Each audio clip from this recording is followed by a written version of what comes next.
ये आईने जो तुम्हें कम पसंद करते। तो दोस्तों आज के इस खास वीडियो में हम एक ऐसे एक्ट्रेस के बारे में बात करने वाले हैं जिन्हें 16 की उम्र में ही शराब की लत लग गई थी, जिनके काफी लोगों के साथ अफेयर्स रहे। अपना बनाने की कसम। और उन लोगों में उनका सगा बाप भी शामिल था और उस बाप ने अपने रिलेशन को बचाए रखने के कारण दूसरे लोगों से अपनी बेटी के रिश्ते तुड़वाए।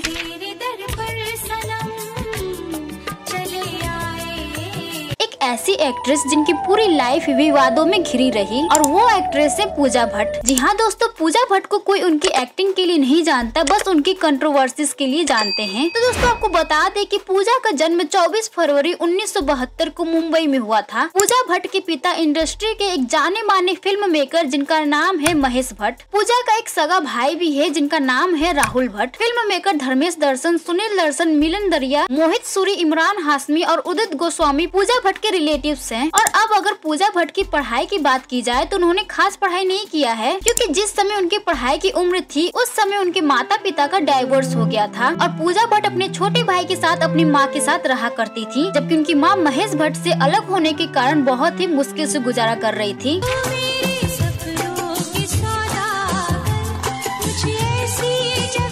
और दोस्तों एक सूत्रों के मुताबिक तो पूजा भट्ट ने महज 16 साल की उम्र में ही शराब पीना भी शुरू कर दिया था। नहीं, ये झूठ है। धीरे धीरे उन्हें शराब की ऐसी लत लगी कि उन्हें इसकी आदत हो गई थी और बाद में इन्हें एहसास होने लगा था कि शराब छोड़ देना चाहिए वरना वो ज्यादा दिन तक नहीं जिएंगी। उन्हें ऐसा लगने लगा था कि वो मरने के कगार पर है।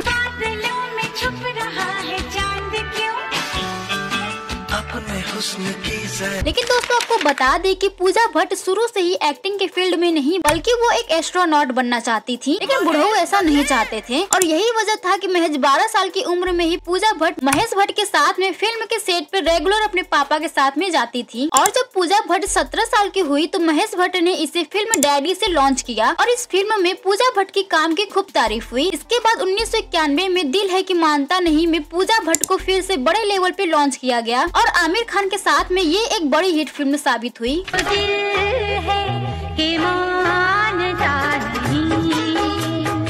अब इनकी अफेयर्स की बात की जाए तो पूजा का पहला अफेयर शुरू हुआ था राहुल रॉय के साथ, जिनके साथ में पूजा ने एक फिल्म की थी जिस फिल्म का नाम था फिर तेरी कहानी याद आए। तेरे दिल का पता तुम्हें किसने दिया। और राहुल रॉय उस समय एक नया स्टार बना था और लड़कियों का उन पर खूब क्रश था और यही वजह था कि पूजा भट्ट भी राहुल रॉय के प्यार में पागल हो गई थी। I love you. अंजलि।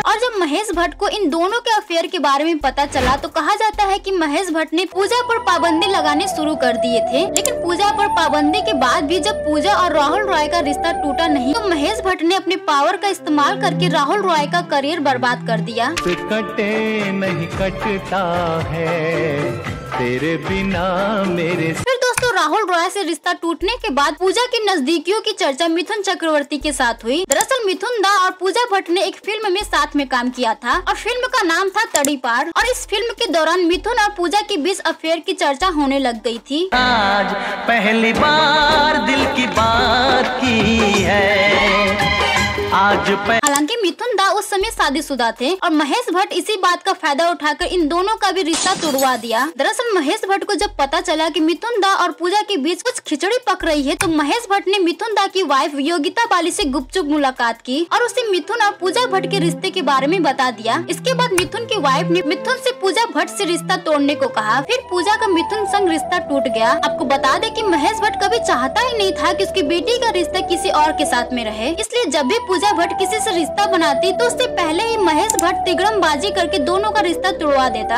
ऐसी हालत किसी की न हो इश्क में। अब मिथुन दास से रिश्ता टूटने के बाद पूजा के लाइफ में आया आदित्य पंचोली। आदित्य पंचोली के साथ में पूजा की लव लाइफ उस दौर में काफी ज्यादा चर्चाओं में रही थी। सपनों में आना, दिल में समाना, प्यार क्या है। लेकिन उसके बाद पूजा के साथ एक ऐसा विवाद जुड़ा कि पूरे देश में हंगामा मच गया जब स्टार्स मैगजीन के लिए पूजा भट्ट और महेश भट्ट ने एक लिप लॉक किसिंग सीन दिया था। और यह किस आज तक का सबसे घटिया किस माना जाता है, क्योंकि ये किस एक बाप और बेटी के बीच में हुआ था। इस किस के बाद सिर्फ बॉलीवुड में ही नहीं बल्कि पूरे देश में हाहाकार मच गया था। लोग महेश भट्ट और पूजा भट्ट की आलोचना करने लगे थे, लेकिन वहीं दूसरी तरफ महेश भट्ट और पूजा भट्ट को इन सब बातों से रत्ती भर भी फर्क नहीं पड़ रहा था। उल्टा जब एक बार मीडिया वालों ने महेश भट्ट से इस किस के बारे में पूछा तो बेशर्मी से महेश भट्ट ने जवाब दिया कि इस किस में बुरी ही क्या थी। और महेश भट्ट ने आगे कहा कि पूजा अगर उसकी बेटी ना होती तो उससे शादी कर लेता। तुम आई हो मेरे जिस्म के द्वार से, मगर तुम हो कुदरत का हिस्सा।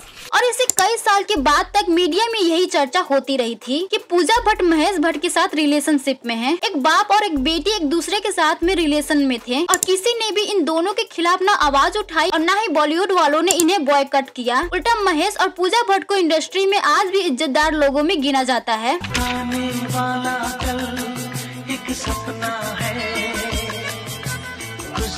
इससे कई साल के बाद पूजा का नाम जुड़ा बॉबी देओल के साथ। बॉबी देओल और पूजा भट्ट साथ में कई फिल्मी पार्टीज में भी दिखाई देने लगे थे और कई इवेंट्स में भी साथ में दिखाई देते थे। दुनिया हसीनों का मेला, मेले में ये। और यहाँ तक कि ये भी कहा जाता था कि पूजा भट्ट बॉबी देओल के साथ में शादी करना चाहती थी, लेकिन उस समय बॉबी देओल की किस्मत अच्छी थी जो उसने अपना सारा ध्यान पूजा से हटाकर अपने करियर पे दिया, क्योंकि उस समय बॉबी देओल का करियर अच्छा चल रहा था। सोल्जर सोल्जर मीठी बातें बोलकर दिल तेरा उड़ा। और बॉबी देओल की तरफ से ज्यादा अटेंशन ना मिलती देख पूजा भट्ट भी इस रिश्ते से पीछे हटती चली गई और इस तरह दोनों का रिश्ता एक बार फिर से टूट गया। बात अगर पूजा भट्ट के करियर की जाए तो उस दौरान पूजा भट्ट ने अपने करियर में कई बेहतरीन फिल्में दी हैं। सुन सुन बरसात धुन सुन, जैसे कि सड़क, जानम, जुनून, सर, चाहत, ये कुछ ऐसी फिल्में थी जो पूजा भट्ट की एक्टिंग के लिए आज भी नहीं जानी जाती हैं। महेश भट्ट ने पूजा को अपनी बेटी नहीं बल्कि अपनी प्रॉपर्टी समझ लिया था। पूजा भट्ट सिर्फ उन्हीं फिल्मों में काम किया करती थी जिसे महेश भट्ट ने बनाया था या जिसमें महेश भट्ट प्रोड्यूसर होता था या फिर डायरेक्टर हुआ करता था। हालांकि कुछ फिल्में पूजा भट्ट ने बाहर के बैनर से भी की है, लेकिन अपने पूरे करियर में 90% फिल्में उसने अपने पिता महेश भट्ट की ही की है। 1997 और 98 के बाद पूजा का करियर ढलान पे जाने लगा था।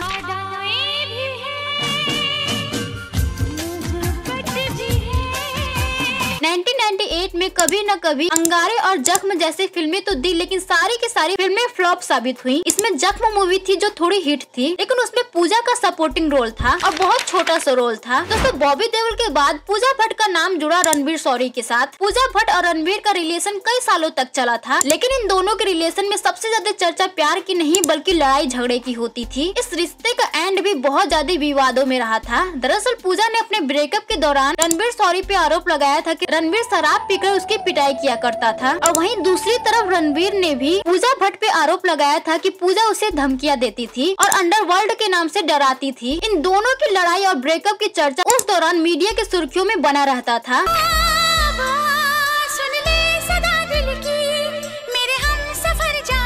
रणवीर से ब्रेकअप के बाद पूजा की लाइफ में आया फरदीन खान। फरदीन खान उन दिनों काफी ज्यादा चर्चाओं में रहता था और इसके साथ ही उसका जो करियर था वो ठीक ठाक चल रहा था। पहली बार दिलियों बेकरार हुआ है। और दोनों का नाम लगभग 2 सालों तक चर्चाओं में रहा, लेकिन 2 साल के बाद ही इन दोनों का रिश्ता भी बिना किसी विवाद का खत्म हो गया और 2002 और 2003 तक पूजा भट्ट का एक्टिंग और करियर पूरी तरह से खत्म हो चुका था। पूजा भट्ट ने 1998 में जख्म मूवी में आखिरी बार काम किया था। इसके बाद 2003 में पूजा पहली बार डायरेक्टर बनी और फिल्म का नाम था पाप। कल फिल्म फ्लॉप हो गई और एज अ डायरेक्टर भी पूजा भट्ट नहीं चल पाई। वैसे 1997 से पूजा ने प्रोडक्शन में भी अपना हाथ आजमाना शुरू कर दिया था। एज अ प्रोड्यूसर पूजा की पहली फिल्म थी तमन्ना, जिसमें एक्टिंग भी इन्होंने खुद की थी। और फरदीन खान के बाद पूजा की जिंदगी में एंट्री हुई मनीष मखीजा की। मनीष एक विजय और रेस्टोरेंट का मालिक है और एक बार फिर पूजा और मनीष की मुलाकात हुई और 2 महीने के प्यार में ही दोनों ने शादी करने का फैसला कर लिया। फाइनली 2003 में पूजा और मनीष ने शादी कर ली। 2003 में दोनों ने शादी की थी और 2014 तक आते आते में दोनों का तलाक भी हो गया। यानी कि 11 साल के बाद ही पूजा अपने पति से अलग हो गई और 11 साल के बाद जब पूजा और मनीष अलग हुए तब उन दोनों की कोई संतान भी नहीं की थी। पूजा ने शादी टूटने का मीडिया में कोई सटीक वजह तो नहीं बताया, लेकिन बीच बीच में वो ट्विटर पे इशारा जरूर किया करती थी। पूजा शादी के बंधन में बंद कर नहीं रहना चाहती थी। पूजा ने शादी टूटने के कुछ दिन के बाद ही एक ट्वीट किया था, जिसमें पूजा ने लिखा था कि अब वो अपनी जिंदगी खुलकर अपनी शर्तों के आधार पे जी सकती हैं। अब उन्हें दूसरों के शर्तों पे जिंदगी जीने की कोई जरूरत नहीं है। और इस ट्वीट को पढ़ते हुए महेश भट्ट ने रीट्वीट किया और साथ में वेल डन लिखा। और उस समय भी लोगों ने महेश भट्ट को काफी ज्यादा ट्रोल किया था कि किस तरह का बाप है जो अपनी बेटी की शादी टूटने पे वेल डन लिख रहा है।